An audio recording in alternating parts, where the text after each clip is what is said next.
د الله رسول فرمایي الله فرمایي زما د خپل جلال او عزت او عظمت سره قسم یې په دغه شپه کم سړی لما د آخرت دعا وغواړي الله فرمایي زه ستا د آخرت دعا قبلوم د الله رسول فرمایي الله فرمایي زما د خپل جلال او عزت او عظمت سره قسم یې که ته د دنیا یو سوال زما په دربار کې وکړې زه ستا مصلحت ته ګورم که هغه خبره ستا دپاره خیر و زه در کوم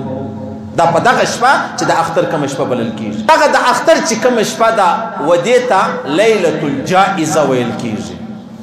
د الله رسول ودې ته لیلة الجائزه ویلې ده معنا دا ده چې دا د انعام شپه ده دا د اکرام شپه ده دا د الله رب العزت له جانبه چې دا ما او تا په روزه کې څه کړي وو د هغه د نتیجې شپه ده اوس واس د الله رسول فرمایي وای څو داسې شپې شته چې په هغه شپو کې سړی عبادت وکړي الله جنت ورته واجبوي په دغه شپه سړی عبادت وکړي څلور شپې د الله رسول ښوولي دي په هغو کې یوه شپه د کشني اختر ده چې دا را روانه شپه ده د کوم چا چې نن اختر و هغه تېره سوې شپه ده چې په دغه شپه عبادت وکړي د الله رسول فرمایي الله رب العزت د دې عبادت د وجې جنت ستا دپاره واجبوي د الله رسول فرمایي که چا د لوی او د کشني اختر په شپه باندې عبادت وکړي د قیامت په ورځ الله ستا زړه نه در مړ کوي چې هغه د مړو زړو شپه ده د قیامت چې کومه ورځ ده الله رب العزت په د دې عبادت په خاطر ستا زړه نه در مړ کوي نو د آخرت په ورځ چې د چا زړه مړ نه وي معلومه خبره ده چې هغه به د ذکر او د اذکار د وجې ژوندی وي د ذکر او د اذکار د وجې چې کوم زړه ژوندی هغه به جنت لري ځي او مولوی صاحب بیان کوي پرون چا راواستوي نه پوهېږم دا ملایان ولې کتاب چې هر کتاب پر پیر سو خامخا ګوري نو وایي چې کله د اختر په شپه سړی دوه رکاته نفل وکړي ته زما په خبره سر خلاصوئ زه د یو ملا کیسه درته کوم دا زه نه درته وایم پرون یو سړی راغلی هغه مولوي صاحب هغه چې تا بیان وکړې تا دا قضای عمري ته طریقه خو لږ راوښیه ماله ظالمه ما دا ویل مال قضای عمري نسته چې آخري جمعه د څلور رکعات لمونځ د پلانۍ صورت د 200 کالو د لمنځو درواغ مه وایست د الله پر رسول چې زه پر تا درواغ وایم والله که مې معاف کړې ته په ما پورې درواغ وتړې والله که دې معاف کړم او ما تا محمد رسول الله ته ولې غلط نسبت کوو کله محمد رسول الله دا خبره کړې وله نو وایي مولوي صاحبه طریقه ما دا وویلې چې دا لمونځ نسته ونو زه نه یم په پوسه وایي اوس هم دا زما په خبره ته سر خلاص کړي دی مولوي صاحب ویلې ول سړی چې د اختر په شپه 10 رکعاته نفل وکړي 10 رکعاته په هر رکعت کې 10 واره دی قل والله شریف ووایي وایي د 10,000 کالو ثوابونه الله ودته ورکوي 10,000 کاله عبادت ثواب الله ودته ورکوي ولې مولوي صاحب ته اوس په کتاب نه پوهېږې په حدیثو نه پوهېږې دا سبب هغه منکرین حدیث در خبر شي هغه وایي او دا دې وګوره دا حدیث چیرې سته بیا د کومه ځای علما ور ثابت کړي ګوره د شب قدر شپه الله فرمایي د الله رسول فرمایي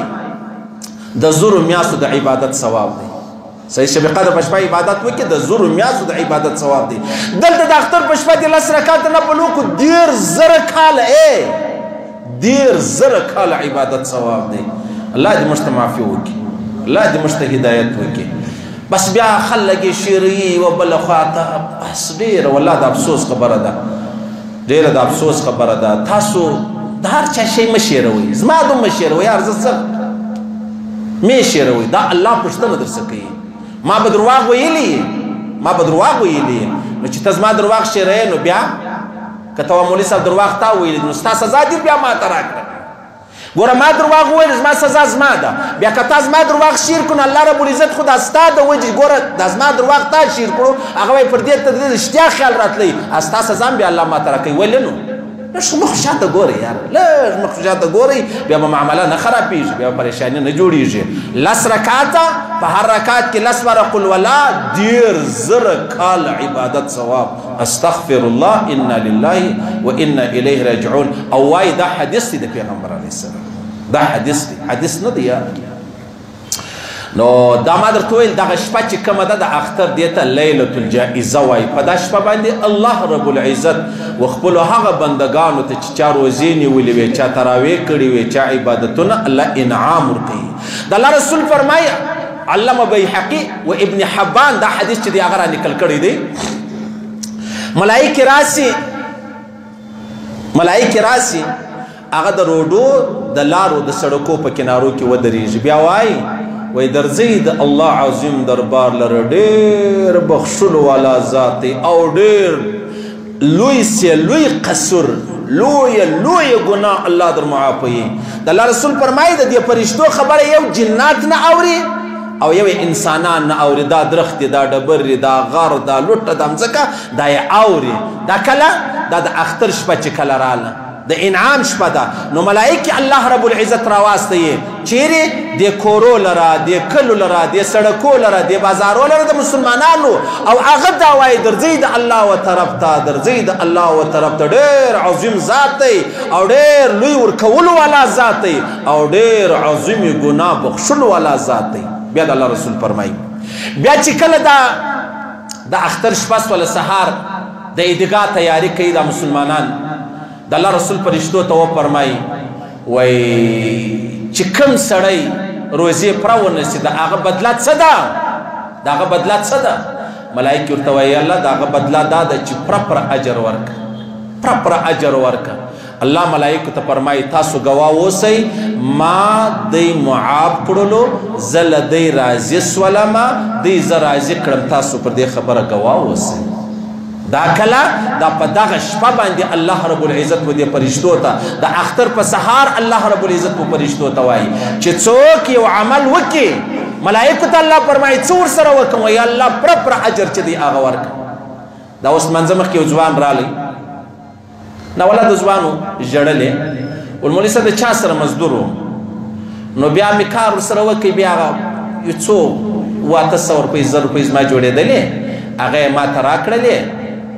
نو زه ډېر غریب وم مسکین بیا ما ورته د اختر دپاره څه شی خرچه مرچه راکړه ولیا خرچه مرچه نشته دا جایزه نه ده درځه ارملاله چې ځې دا ماته جایزه ده مال یا حق نور باندې لري چې دا یې درکړي ډېره ښه خبره ده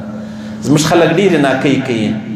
پرې دې ښار لرې ځغلی د خپل مزدور سره نه کوي د الله رسول فرمایي ته به اول د خپل مزدور سره کوي اول به د خپل مزدور سره کوي داسې دروغجنه دنیا صاحب یو ځوان رالی والمولوي صاحب دا د چمن خلک اکثره داسې دي چې هغه مطلب و خپل خاندان والا ته زکات ورکوي د الله رسول فرمایي خپل ورور ته زکات ورکړه 2 اجرونه دي یو خو دې ورورګلوي وکړله بل دې زکات ورکوي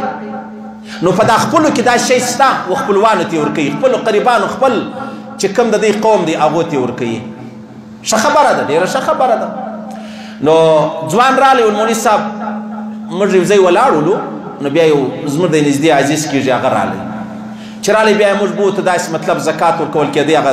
مشرانو د قوم هغو د خپل قوم هلکانو ته روپۍ ورکولې چې بل چا ته درېږي خو زه به یې خپله وکړم نو موږ ورلو نو بیا موږ ته ویلې که دا نوم واخلې ته به ور ولاړ سې که دا نوم واخلې دا بل به ور ولاړ سي ښه بیا بس موږ یې ور دننه کړو چې ور دننه یې کړو موږ ته 50,000 روپۍ راکړلې څو 50 په زکات کې راکړې چې راووتو بیا ولا هغه حاجي صاحب راته ویلې دا پیسې خو زموږ څه واخیستلې 2,000 روپۍ یې موږ ته راکړلې 48,000 دوی واخیستلې دا د قوم مشران دي مشران یو مشر هغه دی چې خپل کشران پر پښو دروي بل مشر یې د باندې ولاړ دی چې کشران تر پښو نیسي دا و څنګه ژوند دی هغه سړی چې ورکوي هغه به الله چیرې بوځي او دغه سړی چې د خلکو سي اخلي هغه به الله چیرې بوځي اوس ګوره ته زه تا بوځم ته یو غریب یې ګوره زه اسانه مثال در کوم زما طالب دی د طالب پر سر باندې ما 1000 روپۍ پیدا کړي په 1000 روپۍ کې زه 10 روپۍ 6 روپۍ وده ته ورکړم هغه 998 روپۍ زه واخلم زه به جنت ته رځم که به دوزخ لره ځم نو که زه دوزخ لره ځم نو ته چیرې ځې والمولي صاحب 50,000 روپۍ یې راکړلې چې رایې کړلې چې راووتلو هغه ته ویلې زموږ د قوم خلک دي حالانکې موږ د هغه قوم ګرځولو هم نه موږ قوم هغه نه دی خو موږ یې بوت ول راځئ ته غریبان یاست الله اکبر استغفر الله انا لله و انا الیه راجعون په فرض روزه کې دومره لوی جرم دومره لویه سزا د دومره لوی جهنم تاب لري او بیا یې ځینې واخلې کم سے کم ظالمه نیمۍ خو ورکه نیمۍ خو ورکه یاره که ته غل نو انصافداره خو سه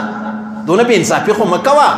نو 2000 روپۍ ورکړې وې دی مال راغلی ول مولوي صاحب ما ته دا 2000 روپۍ جایزه دي که نه زه وخورم ای غریب وګوره د 2000 غم اخیستی و چې ما ته جایزه ده که نه دي هغه 48,000 ویې وړې هغه دا نه دي ویلي چې ما ته جایزه دي که نه جایزه دي بیا وایي مولوي صاحب ته پر موږ باور نه کوې بروسه نه کوې هېڅ باور و بروسه نه غواړي هېڅ باور و بروسه نه غواړي خپل کار کوه خپل کار به کومه که مې باور در باندې وکړي د هغه لوبې به را باندې وکړي لکه به دا غریب چې چا وکړلې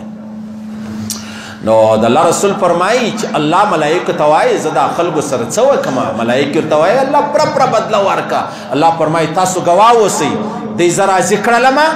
زه جنې راضي سولم او زه به ودی ته څه ورکومه زه به ودی ته جنت ورکوم جنت زما رضا خالص جنت دی زما رضا خالص جنت دی پیغمبر علیه الصلاة والسلام فرمایي چې ملایکې دا خبرې واوري چې یاره د الله د رسول د امت دومره لوی اعزاز دی دومره لوی احترام دی نو دی څه وایي ملایکې اللهم اجعلنا منهم یا الله موږ هم په دا خلکو کې شمار کې دا کم چا څه ته راضي یې تا وبخښل تا عفو ورته وکړله ته له دی راضي سولې ملایکې وایي یا الله موږ هم د دې رقم جوړې که موږ هم په دې کې شمار که ته هم له موږ څخه راضي سه د الله رسول فرمایي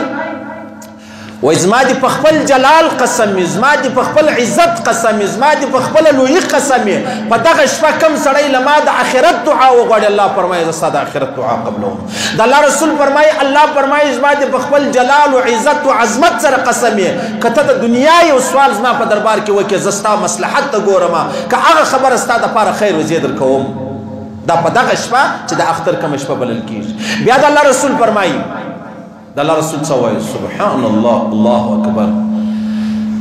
الله فرمایي وایي تاسو څه کوئ د الله رسول فرمایي تاسو الله فرمایي تاسو زما خبره ومنئ تاسو زما خبره ومنئ زما خبره مه غورځوئ د الله رسول فرمایي الله فرمایي زما د په خپل جلال و عزت قسم یې زه به د قیامت په ورځ ستا د کافرانو ستا د دشمنانو پر مخ تا نه ذلیله کوم الله فرمایي تاسو زما خبره ومنئ تاسو زما خبره مه غورځوئ تاسو زما خبره خپله کوئ زما په جلال و په عزت و لویي دي زما قسم د قیامت په ورځ به د ټولو کافرانو پر مخ زه تا نه ذلیله کوم تا نه رسوا کوم او زه به تا ته بقا و نجات چې دی هغه درکړم زه به تا ته څه درکړم زه به تا ته بقا و نجات درکړم دا کومه شپه ده دا لیلة الجائزه د اختر د شپې د عبادت دی الله دې موږ ته رانصیب کړي الله دې موږ ته رانصیب کړي د الله رسول فرمایي تاسو په خندا کې الله یاد ساتئ تاسو په خندا کې الله یاد ساتئ په ژړا کې الله فرمایي زه تا یاد ساتم تاسو د خندا په ورځ د خوشحالۍ په ورځ ما یاد وساتئ الله فرمایي د غم په ورځ بیا زه تا یاد ساتم څونه غټه خبره نه ده د غم په ورځ خو خالص به ستا دپاره یو الله دی لیکن الله فرمایي شرط دا دی د خندا په ورځ مې یاد ساته د ژړا په ورځ به دې بیا زه یاد وساتم هېڅ مشکل نه دی هېڅ پریشاني نه ده نو د الله رسول فرمایي الله فرمایي زما په عزت و په جلال دې زما قسم یې تاسو څه کوئ تاسو زما خبره شاته مه غورځوئ زه به بیا تاسو د قیامت په ورځ نه رسوا کوم زه به تاسو نه ذلیله کوم د چا پر مخ د کافرانو دشمنانو او د هغه رقم د ظالمانو پر مخ الله دې موږ ته رانصیب کړي عزیزان د خبرو اورېدل زما دپاره کول ډېر لوی کمال دی ستی دپاره اورېدل ډېر لوی کمال دی زما دپاره عمل تر ټولو مهم دی ستاسو دپاره ډېر مهم دی الله دې ما ته هم د عمل کول توفیق راکړي و تاسو ته دې الله د عمل کول